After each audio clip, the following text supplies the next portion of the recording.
Hello, hello again mga kagako sa Itachi. Lesson 17 na tayo ng ating Book 1 of Irodori.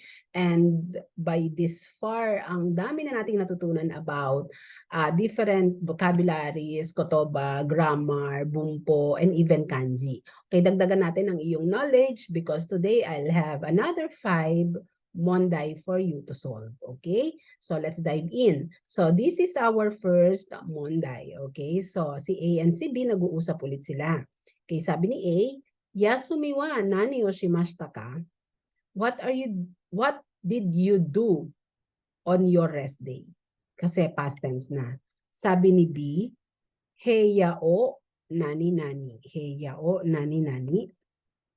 Okay? So meron tayong pagpipilian. We have soji deshita, second soji shimashita, and soji mashita and soji shimashita.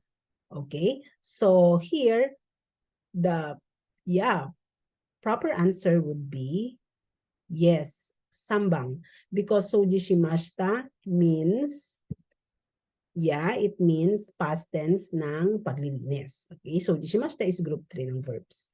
Okay, let's proceed to number 2. Nichiyobi wa nani o shimashita ka? What did you do last Sunday? Sabi ni B, nani blank shimasen deshita. Okay. So ang pagpipilian natin is ka, mo, and o. And in this case, guys, pagka nakita mo na ang interrogative ay followed by a negative verb, negative tense ng verb, lagi mong isasagot dyan ay mo because it denies everything. Ibig sabihin, wala akong ginawa kahit ano. Now, ang mo ay hindi lang kay nani, pwede rin siya sa ibang interrogatives, pwede siyang doko mo, dore mo, basta dapat negative ang iyon tense ng verb.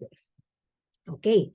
Now, for sambang, Kokusai Festival wa do deshita ka? So, Kokusai Festival is international festival. And tinatanong ka, do deshita ka? Kumusta? How was it? So, sumagot si B, totemo nani-nani. Is it I deshita, yoi deshita, or yokata desu? Okay, if you answered sambang, of course, ito ang pinaka-proper conjugation ng ating yoi. Ipa-past positive mo siya. It was good. So that is yokata desu. Hai. Okay, jatsugi ikimasu. Shumatsu wa takusan benkyou shimashita. Nani-nani.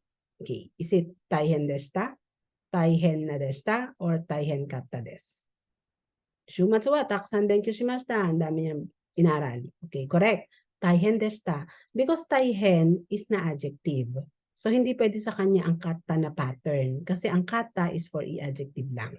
Okay, so the answer here is taihen deshita. So, that is for na adjective. And finally, kino konsato ni ikimashita. Okyaku-san wa amari nani-nani. Okay, so we have o katta desu, o kunai deshita, o kunakatta desu. Okay, minasang okyaku-san means customers dito. So, kino konsato ni ikimashita. Okyaku-san wa amari, hindi siguro masyadong madami ang okyaku-san. And here, oi is an adjective. So, ano ang proper conjugation ng past negative? Past negative natin, hindi madami or hindi dumami. Alright, so the answer is sambang. O kunakatta desu. So, tandaan natin, no, yung o galing kay oi, tatanggalin mo si i, lagyan mo ng kuna, kata to make it negative past.